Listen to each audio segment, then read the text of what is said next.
یہ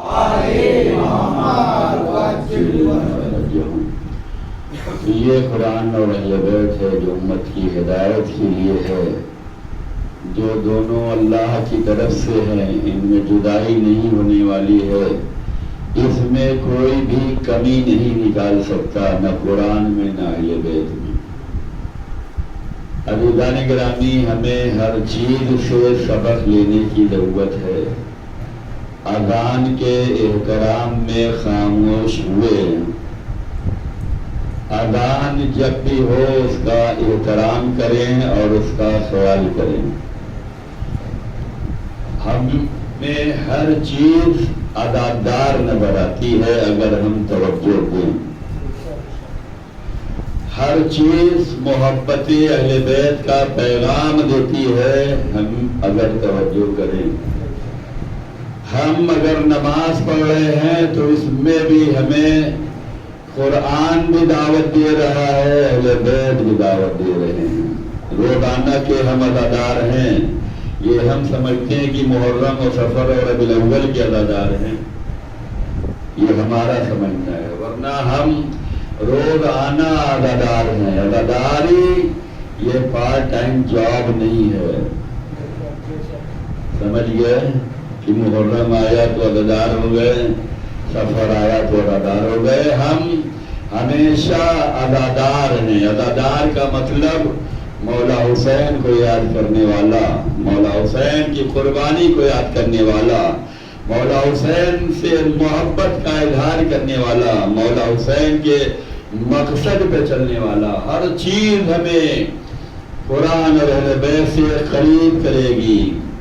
روزانہ ہماری نماز ہمیں حسین یاد دلائے گی۔ کیوں کہ اگر نبی نے عظمت حسین سجدے پہ آنے کے بعد دکھلائی ہے کہ حسین اتنا عظیم ہے کہ سجدے سے ہٹایا نہیں جا سکتا، تو اسی حسین نے کربلا کے میدان میں دکھایا ہے کہ اے میرے نانا، آپ نے میرے لیے سجدوں کے اگر طولا نہیں کیا تھا تو حسین اپنا آخری سجدہ ایسا ادا کرے گا کہ ایسا کائنات میں کسی نے سجدہ نہیں کیا۔ سب کے سجدے ہوتے ہیں، سجدے میں سر رکھا، اس کے بعد یہ سر اٹھ جاتا ہے۔ نماز پڑھتے ہیں، سجدے میں کتنی دیر رہتے ہیں؟ سب سے عظیم عبادت حالت نماز میں سجدہ ہے۔ ساری عبادتوں کی معراج سجدہ ہے۔ حدیثوں میں آیا ہے جس وقت بندہ حالت سجدہ میں ہوتا ہے اس وقت رحمت الہی برس رہی ہوتی ہے اس کے اوپر۔ اگر اسے احساس ہو جائے کہ ہمارے اوپر رحمتیں برکتیں آ رہی ہیں تو یہ بندہ کبھی سر سے جو ہے سجدے سے اٹھائے گا ہی نہیں۔ حسین پشت نبی پہ ہیں، نبی اللہ نماز پڑھا رہے ہیں، حسین اتنا اہم تھا کہ رسول نے اسے ہٹایا نہیں، ذکر سجدہ کو جولا نہیں کیا، ہٹایا نہیں، ہٹوایا نہیں، گرایا نہیں، بلکہ ذکر سجدہ جولا نہیں کر دیا۔ مولا حسین کو اپنی عظمت معلوم ہے۔ کربلا کے میدان میں حسین نے ایسا سجدہ انجام دیا ہے کہ آج تک حسین کا سجدہ مکمل نہیں ہوا۔ حالت سجدہ میں مولا حسین کو شہید کیا گیا۔ مسجد کوفہ میں علی حالت سجدہ میں شہید کیے گئے۔ نماز ہم پڑھیں، یہ یاد آئے، یہی عزاداری ہے، یہی غم امام ہے، یہی یاد امام ہے۔ یہ اذان یہ بھی ہمیں روز دعوت دیتی ہے۔ اس کو ہم چاہے جس اعتبار سے دیکھیں، یہ محبت کے اعتبار سے بھی پیغام دیتی ہے، یہ امتحان کے اعتبار سے بھی پیغام دیتی ہے، یہ ہمیں کامیابیوں کے لحاظ سے بھی پیغام دیتی ہے، یہ ہمارے نجات کے اعتبار سے بھی پیغام دیتی ہے، یہ ہماری آمادگی کے اعتبار سے بھی پیغام دیتی ہے۔ اذان جب ہو تو اسے کئی طریقوں سے ہمیں سمجھنے کی ضرورت ہے اور اس کا احترام ہمیں کرنا چاہیے جیسے ہم سب نے ابھی کیا ہے. اور جو قرآن اور اہل بیت والا ہے اس کی ذمہ داریاں زیادہ ہوتی ہیں. کوئی لحاظ کرے نہ کرے ہم قرآن اور اہل بیت سے وابستہ ہیں, ہمیں خیال کرنے کی ضرورت ہے. اس لیے کہ فرش ادائے حسین پہ آپ کو وہ تعلیمات اہل بیت مل جاتی ہے جو دوسروں کو میسر نہیں ہے. لوگ تڑپ رہے ہیں در اہل بیت پہ آنے کے لیے, لوگ تڑپ رہے ہیں اسلام قبول کرنے کے لیے. اسلام کی تعلیم یہ ہے جو امن و امان کا پیغام دیتی ہے, ہر ایک کے ساتھ حسن اخلاق کا پیغام دیتی ہے. ماں باپ کے ساتھ کیسے رہنا یہ بھی اسلام بتاتا ہے, سماج میں کیسے رہنا ہے یہ بھی بتلاتا ہے. تو اذان ہماری روزانہ ہر اسلام کی ہر تعلیم جو ہے ہمیں پیغام دیتی ہے. یہ اذان روزانہ ہمیں پیغام بھی دیتی ہے, ہمیں جانچتی بھی ہے, پرکھتی بھی ہے اور دیکھتی ہے کہ تم کیا کرنا چاہتے ہو. ہمیں کامیابی چاہیے, ملے گی. روزانہ آفر آ رہا ہے, کامیابی چاہیے یا نہیں چاہیے. اللہ اکبر, پہلی آزمائش, پہلا امتحان. کتنا اللہ سے محبت کر رہے ہو, اللہ اکبر سن کر تمہیں بلایا جا رہا ہے. اللہ والے ہو تو اللہ کے نام پہ بلایا جا رہا ہے. اللہ اکبر کا مطلب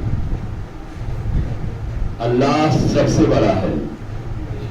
کس نے بڑا کیا ہے؟ ہم نے, آپ نے. کس کی مجال ہے جو اللہ کو بڑا کرے؟ اللہ اکبر ہمارے کہنے سے اللہ بڑا نہیں ہو جاتا. یہ جواب ان لوگوں کے لیے ہے جو لوگ یہ سمجھتے ہیں کہ اہل بیت اس وقت پاک کیے گئے جب آیت تطہیر نازل ہوئی. یہ غلط ہے. اہل بیت ہمیشہ سے پاک اور پاکیزہ تھے. آیت تطہیر کے نازل کے بعد یہ پاک نہیں کیے گئے ہیں. اس لیے کہ اللہ اکبر جب کہا جاتا ہے تو اس کو بولتے ہیں تکبیر. تکبیر کا مطلب نماز آپ پڑھنے جا رہے, نیت کیا, اس کے بعد اللہ اکبر جو کہا ہے اسی کو کہتے ہیں تکبیر. تکبیر کا مطلب اللہ اکبر کہنا. اللہ اکبر کا مطلب اللہ سب سے بڑا ہے. تو کیا ہم نے بڑا کیا ہے؟ ہمارے کہنے سے اللہ بڑا ہوا نہیں. اتنا سب جانتے ہیں.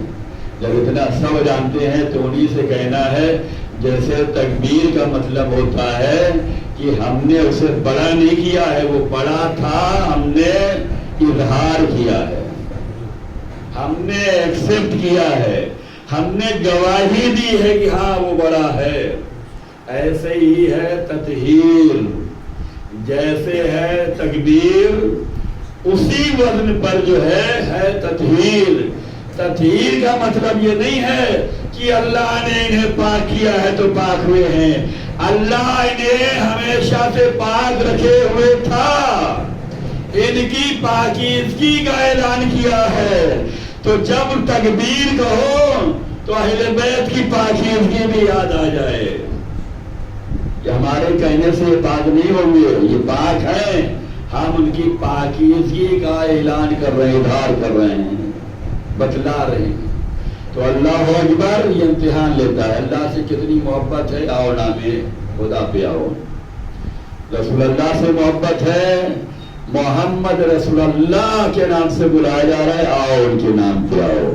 مولا علی کے چاہنے والے ہیں, مولا کے نام پہ مٹنے کے لیے تیار ہیں, ہونا بھی چاہیے. مولا پہ جان فدا کرنا چاہیے.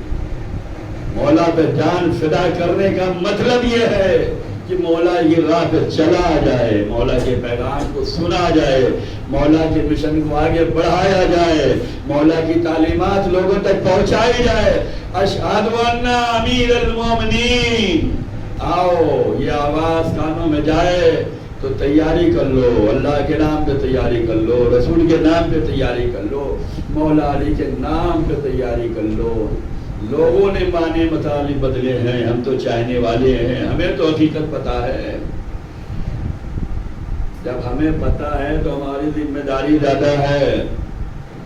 مولا ولی اللہ ہے، خلیفۃ اللہ ہے، آؤ مولا کے نام پہ کیا کرنا ہے، نام خدا پہ، نام رسول پہ، نام علی پہ کیا کرنا ہے؟ حیا علی الصلاۃ، نماز کی جانب آؤ۔ یہ روزانہ پڑھوائی جا رہی نماز، آؤ جلدی کرو۔ کس نام پہ تمہیں بلایا گیا ہے؟ نام مولا پہ بلایا جا رہا ہے، نام رسول پہ بلایا جا رہا ہے، نام علی پہ بلایا جا رہا ہے۔ آیا محبت ہے، اظہار ہے، ایمان تو ہے، عقیدہ تو ہے، جذبہ تو ہے، دل میں تو ہے، اظہار چاہیے۔ نماز جو روزانہ 5 مرتبہ پڑھوائی جا رہی ہے کیوں ہے؟ 8ویں امام علی رضا علیہ الصلوۃ والسلام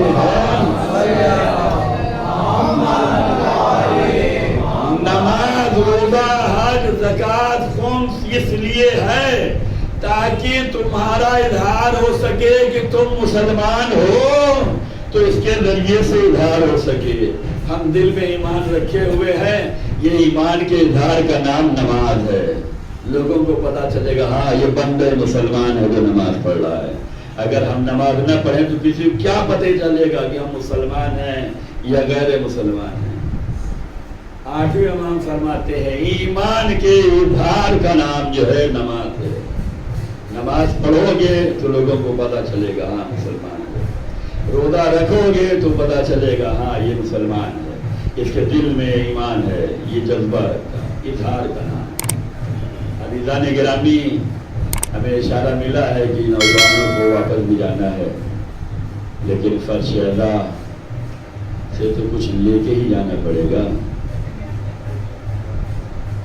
اتنی دور سے آپ فرش ادا کے لیے آئے ہیں، اتنی دور سے یاد امام کے لیے آئے ہیں، اتنی دور سے محبت امام پہ آئے ہیں۔ جس کے دل میں محبت ہوتی ہے وہ دور دراز کا سفر طے کر لیتا ہے، مشکلات نہیں دیکھتا۔ مولا علی کا زمانہ تھا، یہ امتحان روز ہے، اللہ کے نام پہ، رسول کے نام پہ کہاں بلایا گیا؟ نماز۔ نماز میں آنے سے کیا ہوگا؟ حیا علی الصلاۃ، جلدی کرو نماز کے لیے، کیا ہوگا؟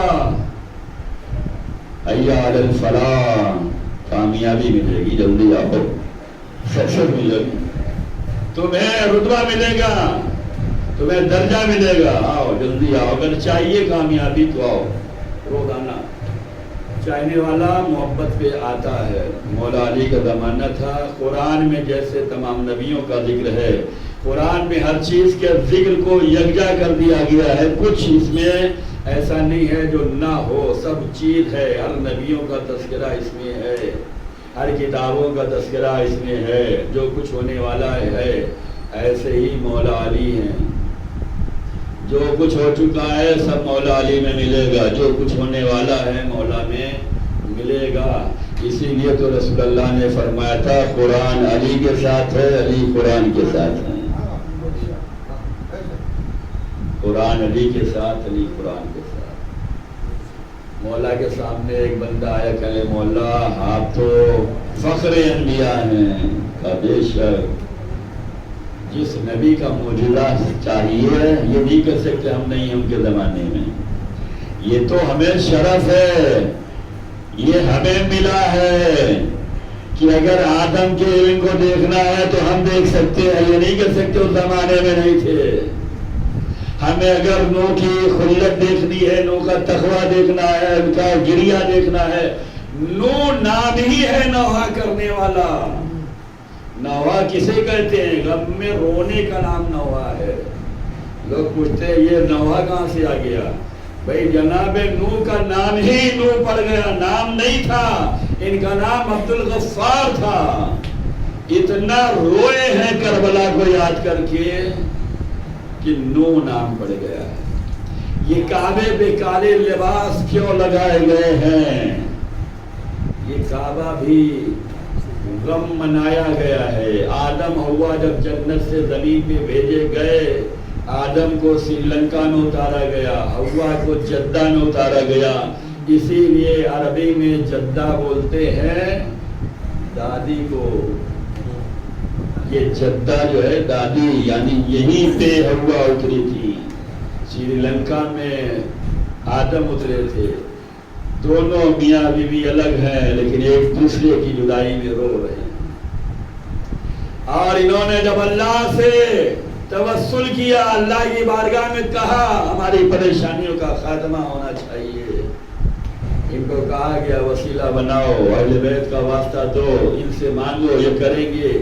نام حسین آیا تو رو دیے. کہا یہ نام کیوں رلا رہا ہے؟ کہا یہ نام کی تاثیر یہ ہے کہ یہ کربلا کو یاد کرائے گا.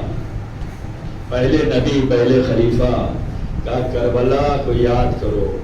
جب سے کربلا سنے گی کربلا میں نبی کا نواسا بھوکا پیاسا شہید کیا جائے گا. جناب آدم روتے تھے. کعبے کے پاس پہنچنے کے بعد اتنا روئے ہیں کہ اس کا نام ہی بکا ہو گیا. بے بکتن ان اول بیت وضع للناس ببکۃ مبارکا وہدی للعالمین. لوگ پوچھتے ہیں ادا خانے کیوں سجاتے ہو، امام بارگاہ کیوں سجاتے ہو؟ یہ ادا خانے برکتوں کی جگہ ہے، ادا خانے ہدایت کی جگہ ہے. کہ قرآن سے دکھلاؤ، ہر چیز قرآن میں ملے گی. سمجھنے کے لیے تیار ہو جاؤ. اگر سمجھنے کے لیے تیار ہو تو ہر چیز قرآن میں ہے، اور نہیں سمجھنے کے لیے تیار ہو تو نبی مباہلے سے پہلے عیسائیوں کو دلیل دیتے رہے، وہ ماننے کے لیے تیار نہیں ہوئے. جب ماننے کے لیے تیار نہیں ہوں گے تو ساری دلیلیں بیکار ہو سکتی ہیں، اور جب ماننے کے لیے تیار ہو گئے تو دلیل بہت دی جا سکتی ہے. کائنات کا پہلا گھر ہے قرآن میں ان اول بیت وضع للناس. کائنات کا پہلا گھر ہے جو لوگوں کی ہدایت کے لیے بنایا گیا. پروردگار یہ کون سا؟ کہ یہ کعبہ ہے. تو پھر کعبے کا نام کیوں نہیں لیا گیا؟ بے بکتن کیوں کہا گیا؟ بکا کرنے والی جگہ. کہا یہی تو بیٹھ کے جناب آدم غم حسین میں رویا کرتے تھے، اور جہاں غم حسین میں رویا جائے وہی دعا قبول ہوتی ہے. اسی کو ادا خانہ کہتے ہیں، اسی کو ہدایت کی جگہ کہتے ہیں. اللہ جو ہے ایک فارمولہ دیتا ہے. ہر جگہ وہ کعبہ نہیں بنائے گا، ہر جگہ وہ مثال نہیں دے گا. ایک مثال دے گا، اسی کے سانچے میں دیکھنا ہے، جانچنا ہے، پرکھنا ہے. تو ہر چیز ملے گی. قرآن اہل بیت سے اٹیچ ہو جاؤ، منسلک ہو جاؤ، ملے رہو، ان سے قربت رہے، دوری نہ رہے. مولا علی ہر چیز دکھلائیں گے. ہم آدم کے زمانے میں نہیں دکھلائیں گے، نوح کے زمانے میں نہیں دکھلائیں گے، ابراہیم کے زمانے میں نہیں ہے دکھلائیں گے. ابراہیم نے اللہ نے کہا پروردگار تو مردوں کو زندہ کیسے کرے گا؟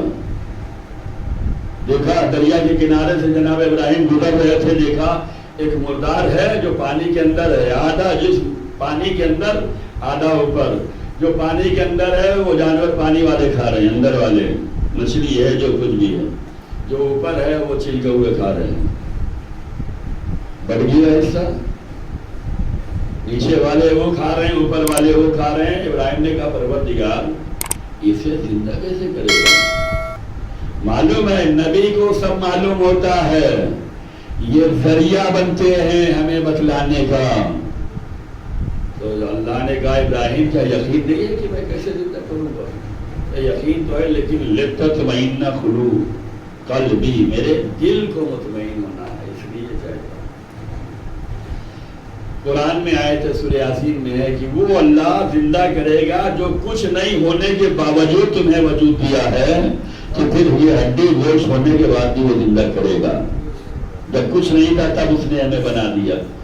ابھی تو ہماری سب ہے، خاک تو رہے گی، ہڈی تو رہے گی، سانچہ تو رہے گا، وہ زندہ کرے گا. ابراہیم نے کہا پروردگار زندہ کیسے کرے گا؟ کا یقین نہیں، کا یقین ہے. لتطمئن قلبی، میرے دل کو یقین ہونا. کہا اچھا اگر یہ دیکھنا چاہتے ہو تو 4 پرندے لو. انہوں نے لیا. کہا یہ کیا؟ ایسے تھوڑے دن اپنے پاس رکھو، اس سے محبت بڑھاؤ. قربانی کب یاد آتی ہے؟ قربانی کب قبول ہوتی ہے؟ قربانی تب قبول ہوتی ہے جب آپ جس سے محبت کر رہے ہیں اس کو قربان کرنا پڑے.